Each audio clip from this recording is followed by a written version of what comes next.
What we're looking at here is a Sumerian tablet that actually shows the tree of life, flanked by divine beings. You can see here the Anunnaki on each side. A team of scientists just fed 4,000-year-old clay tablets into an artificial intelligence, and what came back was not the story of creation we were all taught. Sumerian tablets are probably one of the oldest form of written record that we have.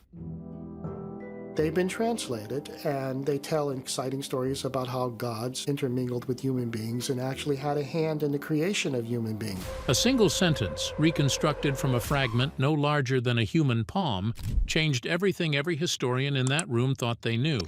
And the deeper the AI searched across 30,000 other fragments, the clearer something became. Something that has been buried in these texts for millennia, hidden inside words scholars have been misreading for centuries. What they found doesn't just rewrite the past, it reframes everything happening right now. The sentence that should not exist. The discovery began inside a quiet back room at the Penn Museum. A small clay fragment known as CBS 1386 had been stored there for decades. The museum's records show that it was excavated in the early 20th century. There are over 500,000 clay tablets hidden in museums across the globe, containing the world's first recorded thoughts. From a site linked to ancient Sumerian settlements in southern Iraq. The fragment was catalogued as part of a larger group of tablets written in the Sumerian tradition. It was the size of a human palm. Its surface was cracked and chipped. Older researchers believed it only contained damaged accounting marks. Nothing about it seemed important. It was treated as a minor piece of debris from a larger tablet that had been lost long ago. A team of researchers decided to scan the fragments with a new artificial intelligence system. The artificial intelligence rebuilt missing wedge marks on the fragment. It did this by comparing the marks with thousands of confirmed Sumerian signs from the Old Babylonian period. When the system completed the reconstruction, a full sentence appeared. The staff in the room did not understand what they were looking at. The sentence was simple and very clear. It said, "The seventh attempt failed because it began to speak before it was permitted." This sentence shocked every historian in the room because it does not match any known Sumerian creation story. In the traditional creation account named the Eridu Genesis, the gods shape humans in a single act of will. In the Atrahasis text, the gods mix clay with the blood of a slain divine being named Geshtu-i. The action is described as direct and final. There is never a description of multiple attempts. There is never any mention of failure or of a human speaking too early as a violation. This one line undermined the entire idea of a single divine creation. It suggested that humans were not formed in one perfect moment but were produced through repeated trials, each tested and evaluated like an engineered result. Researchers checked the grammar and compared it with trusted tablets from the Old Babylonian period. They focused on the wedge shapes, stroke angles, sign spacing, and the way each symbol connected to the next. These features matched the known writing habits of trained scribes from that time.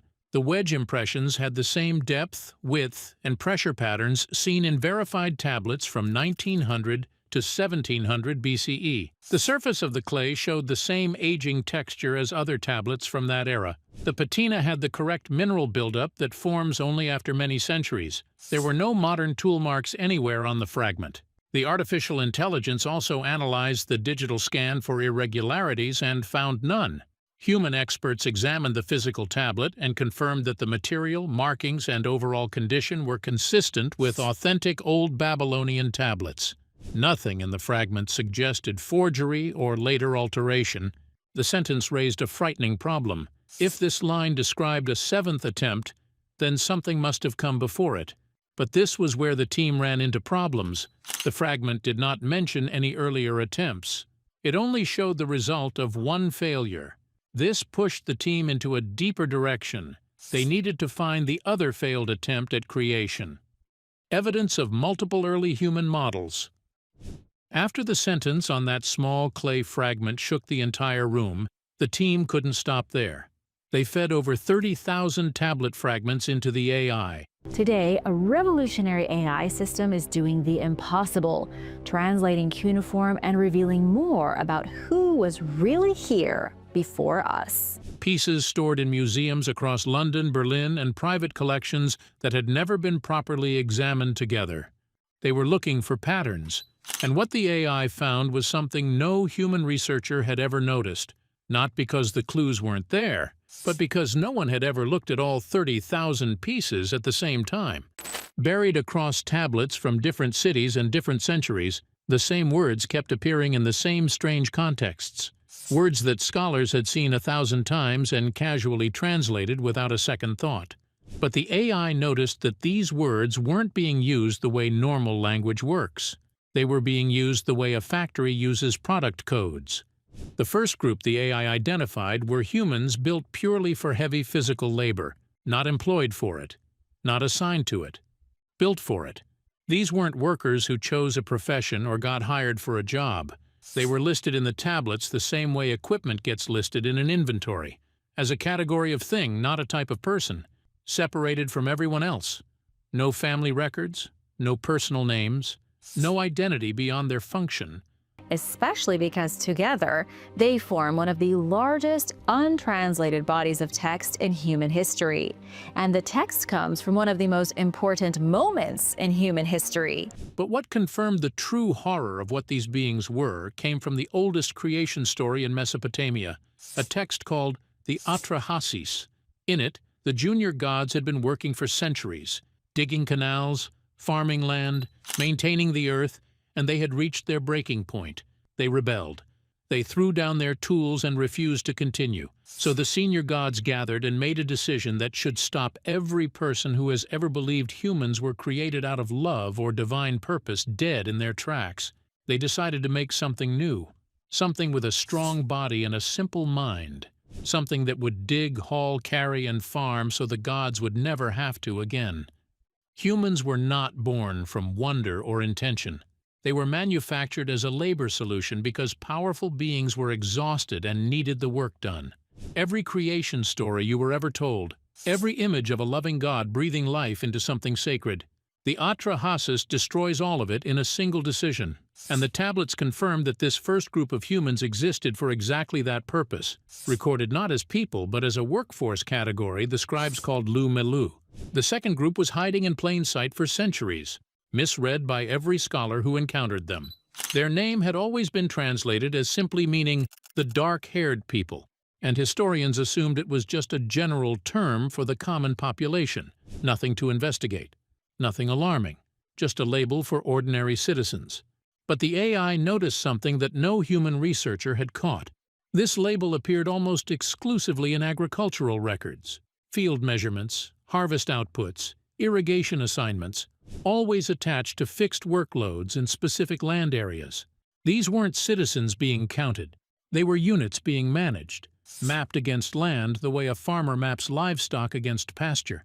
Someone was calculating exactly how much labor each human unit could extract from each plot of ground. There were no personal histories attached to them, no social records, no evidence of lives beyond their output. The difference between a person and a resource is simple. You listen to a person, and you measure a resource. Every tablet that mentioned this group only ever measured them. The ancient scribes recorded them as sag-gig-ga. The third group is the one that should disturb you the most, because what was done to them goes beyond labor and beyond agriculture into something that feels like it belongs in a nightmare. Their name translates to something that sounds almost clinical until you sit with what it actually means. They were called the Stretched Ones. The AI found their name attached exclusively to tunnel work, narrow underground passages, deep water channels, suffocating spaces beneath temple foundations, where no normal human body could comfortably move or survive for long periods. These were not people who happened to work underground. These were bodies that appear, based on the creation texts, to have been physically shaped for underground spaces, proportioned differently, built for environments where standing upright was never part of the design. And the ancient texts were brutally honest about how they came to exist. The Atrahasis described early human attempts that simply came out wrong: uneven limbs, bodies that couldn't move correctly, forms that didn't match what was needed, made, tested, and rejected. Those three words, used in sequence, the same language you would use for a defective product on an assembly line. Except these were living bodies, and rather than discard them entirely, whatever created them looked at these malformed beings and found a use for them anyway. Spaces too tight and too dark for anything else. They were not freed. They were reassigned. The scribes recorded them as lusu gidda, 3 groups, 3 functions, 3 categories of human beings recorded not as people with lives and names and futures, but as solutions to specific problems. And here is the detail that makes all of it irreversible once you understand it. None of these groups reproduced on their own. There are no records of their children, no family lines, no population growth attached to any of them, which means someone or something had to keep making them, keep replacing them, keep producing new units whenever the old ones wore out. This was not creation. This was manufacturing. And if these were the early models, the prototypes that came before, then something had to come after them.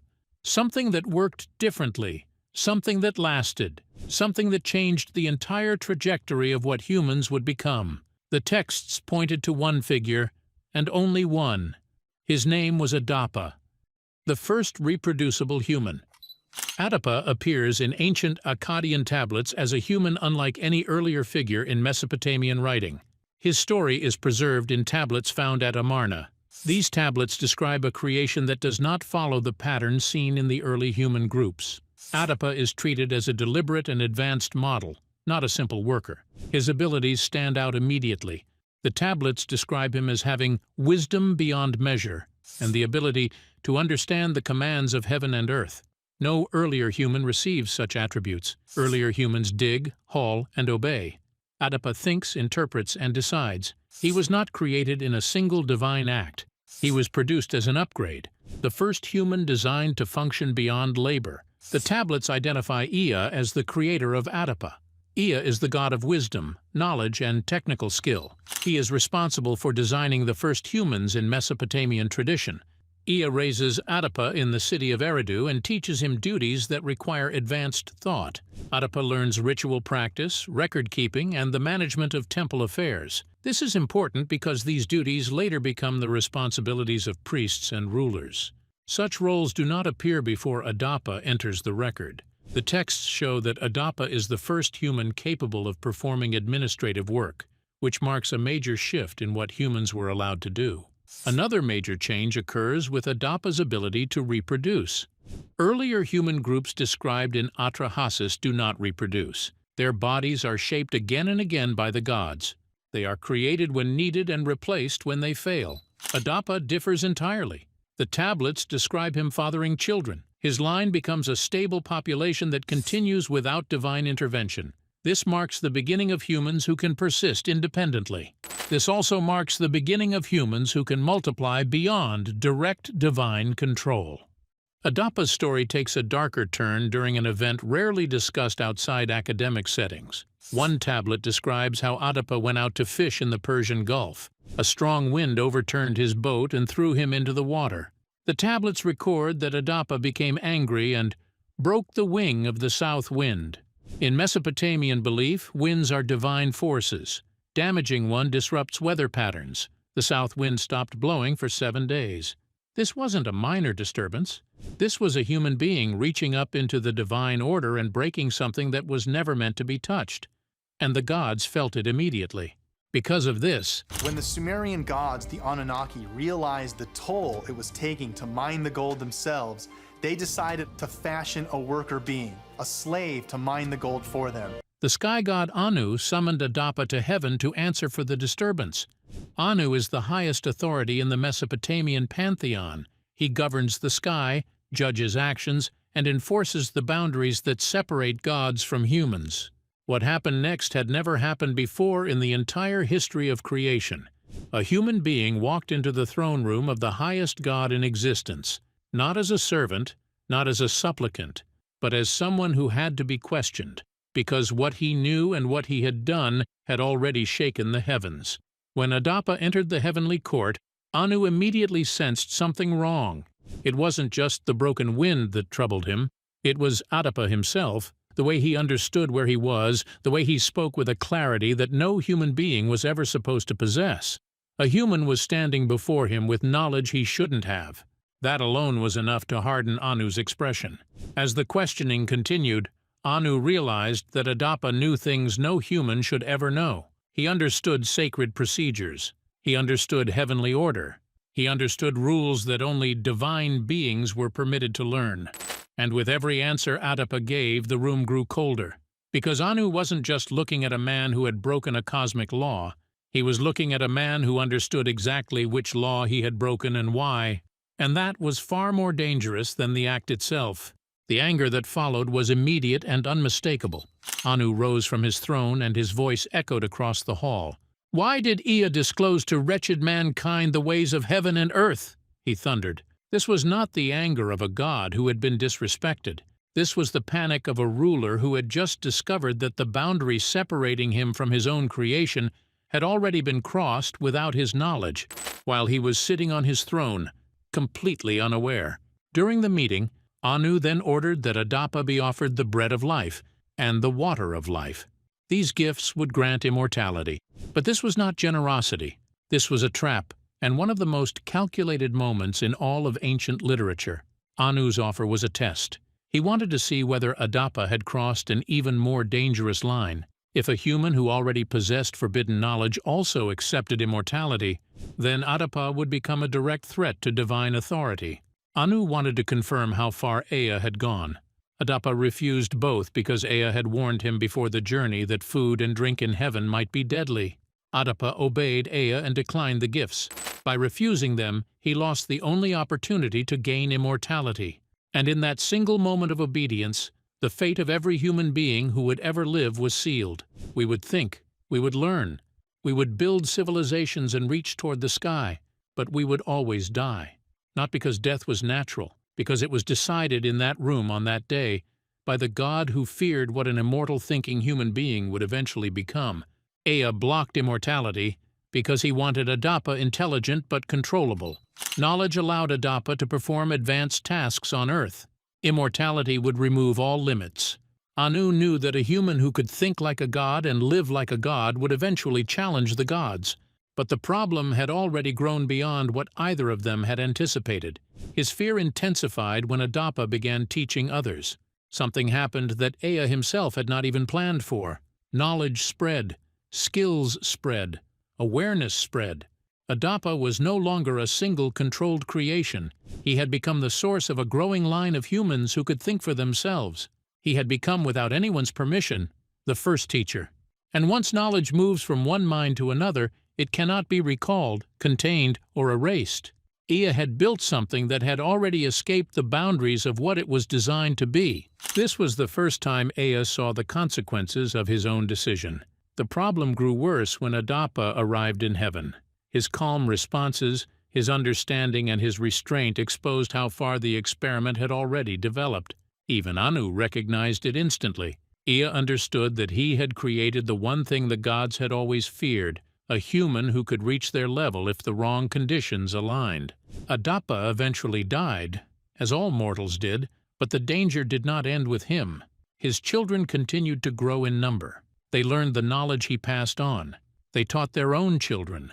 Within a few generations, entire communities existed that carried abilities no earlier human groups had ever possessed. The line became stronger, smarter, and harder to control.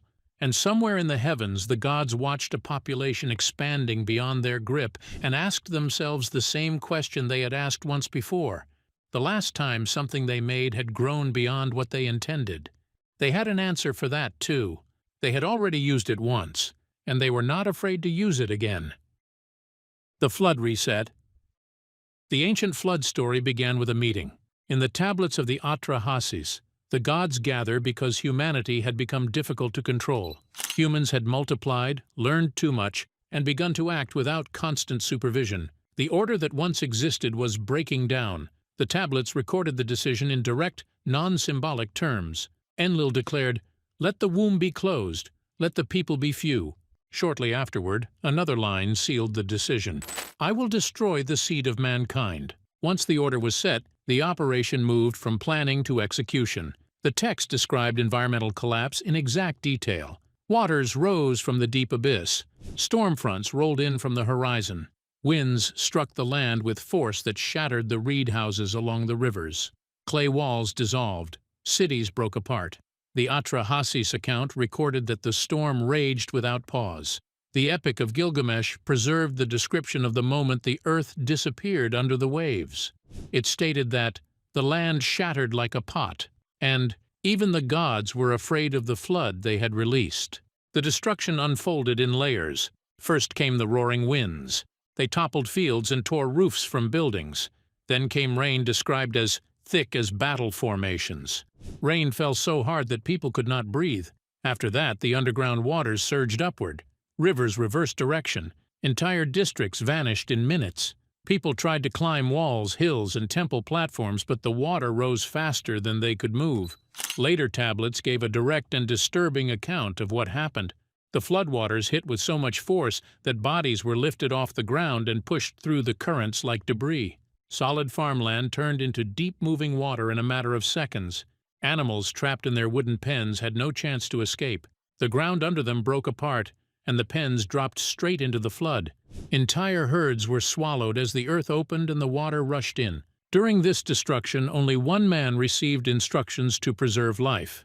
This man was Ziusudra, a priest-king from the ancient city of Shuruppak. He belonged to the protected lineage that descended from Adapa and was known for strict obedience to divine instruction. Because he represented the controlled branch of humanity that the gods still trusted, he was chosen to survive. The Eridu Genesis recorded that Ziusudra was told to protect the seed of all living things. At first glance, the phrase appeared to refer to animals. However, the wording matched the exact language found in temple storage lists that described sealed containers of preserved grain, plant samples, and biological stock kept for emergencies. It did not match herding language or livestock terms. This meant that Ziusudra was not being told to gather living animals. He was being ordered to secure stored biological material that could be used to rebuild life after the flood. The implication was direct and disturbing. The gods did not intend for the world to survive. They intended to erase all living populations and restart life from controlled samples kept in storage. The destruction grew so intense that even the gods panicked. The Epic of Gilgamesh recorded that the gods huddled like frightened dogs as the storm drowned the land. They watched the flood sweep across plains, cities, and high ground without stopping. Every uncontrolled human line died. Only the protected lineage connected to Adapa remained. When the waters finally receded, the world had been emptied and reset. After the world was cleared, life restarted from controlled material and from a single surviving line. What remained was a deeper question. The destruction appeared intentional, but it also appeared timed. It raised the possibility that the gods acted according to a cycle rather than a single decision. The 600-year pattern hidden in Sumerian astronomy and the AI's final conclusion. There was one more thing buried in the tablets that the researchers almost missed, and it is arguably the most disturbing discovery of everything the AI uncovered. Not because it describes something that happened thousands of years ago, but because it describes a schedule, a repeating, predictable, mathematically consistent schedule of collapse and reset that the ancient Sumerians not only knew about, but recorded in plain sight across their astronomical texts, their creation stories, and their political records, and no one connected them until a machine read all of them at the same time. The AI started with the astronomical tablets, specifically the ancient star charts and sky observation records that Sumerian scribes maintained with obsessive precision for centuries. These scribes tracked the movements of every visible object in the sky, the same way modern scientists track satellites, methodically, consistently, and with the clear understanding that what moved in the sky had direct consequences for what happened on the ground. Among all the objects they recorded, one kept appearing with a description that stood apart from everything else. The scribes called it the Star of Crossing. They described it as the point where the gods pass through, and they tracked it with the same calm, practical regularity that they used for the moon and the planets, which means they weren't mythologizing it. They were expecting it. They knew it came back. They knew what came with it. They recorded it the way you record a storm season, not because you can stop it, but because you need to know when it is coming. Now here is where it starts to feel less like ancient astronomy and more like something that should terrify every person alive today. The AI cross-referenced every appearance of the Star of Crossing in the tablets with a specific number that kept appearing in the same texts. That number was 3,600. In Sumerian, it was called Sar. Scholars had always treated it as a simple numerical unit, nothing more than a counting term used in administrative records. But the AI noticed something that no human researcher had ever flagged. The number 3,600 did not appear randomly. It appeared specifically and repeatedly in the same tablets that contained warnings, omens, and descriptions of major upheaval. It appeared near records of floods. It appeared near records of fires and famines. It appeared near records of kings losing power and cities going silent. The AI generated a timeline based purely on where Sar appeared in connection with the star of crossing across all 30,000 fragments. What that timeline produced should not have been possible. The intervals matched, not approximately, not loosely. They matched with a precision that made the research team go quiet. Around 2200 BCE, the Akkadian Empire, one of the most powerful civilizations the ancient world had ever produced, collapsed almost overnight during an environmental crisis that historians have never fully explained. Around 1600 BCE, the Old Babylonian period broke apart. Around 1200 BCE, the entire Late Bronze Age collapsed simultaneously across multiple civilizations, with cities abandoned, trade networks severed, and entire cultures vanishing so completely that archaeologists still argue about what caused it. These events had always been studied as separate tragedies with separate causes. No human researcher had ever placed them on the same timeline and measured the distances between them. The AI did, and the distances matched the SAR intervals with a consistency that cannot be explained as coincidence. This was not a clock that had gone off once. This was a clock that had gone off multiple times on schedule, across thousands of years of human history, and the ancient Sumerians had been recording the countdown the entire time. But the most chilling detail was not in the astronomical records. It was in the political ones. After every single one of these collapses, the Sumerian king list did something that has no natural explanation anywhere in the entire history of human civilization. It restarted. Not slowly. Not after decades of chaos and gradual recovery the way every real historical collapse actually unfolds. Immediately, a civilization would be wiped from the record, and then, in the very next entry, a fully formed government would appear. A new city, a new ruler, a complete set of laws, a functioning administrative structure, everything in place and operational, as if someone had simply switched one system off and switched a replacement on. No power struggle. No transitional period, no years of competing factions fighting for control the way every real transfer of power in human history has worked. Just erasure, and then a new beginning that arrived already organized. The king list presented these transitions as normal. The AI flagged them as impossible, because they are. There is no natural process by which an entire civilization collapses, and a fully functioning replacement appears immediately afterward, with no gap, no disorder, and no explanation for where the new structure came from, unless the replacement wasn't built from the ground up, unless it was installed. When the AI compared the timing of every collapse, every astronomical interval, and every king list reset together on a single timeline, what emerged was not a theory. It was a pattern so consistent and so deliberate that the system reached a conclusion the research team was not prepared to hear. The Sumerians were not recording history. They were recording a maintenance cycle, a cycle in which human civilization was allowed to grow, monitored against specific limits, and periodically cleared when it exceeded what it was permitted to become, followed every single time by a controlled restart, with a pre-selected leader, a pre-designed system, and a population that had been reduced to a size that could be managed again. The ancient scribes knew this cycle existed. They tracked the object that marked its timing. They recorded the number that measured its intervals. They preserved the stories that described its purpose, and they left all of it behind in 30,000 fragments of clay that sat in museum basements for over a century, waiting for something that could read all of them at once and see what no single human mind ever could. The AI saw it. When it measured the current moment against the same three conditions that preceded every recorded collapse, what it found was not a warning about something approaching on the horizon. It was a confirmation that the horizon had already passed.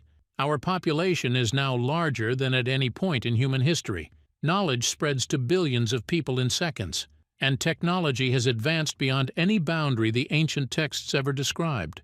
All three conditions, met simultaneously for the first time. According to every pattern preserved in those tablets, it has already begun. And if the cycle has never once been interrupted in 4,000 years of recorded human history, there is nothing in any of those 30,000 fragments that suggests this time will be any different.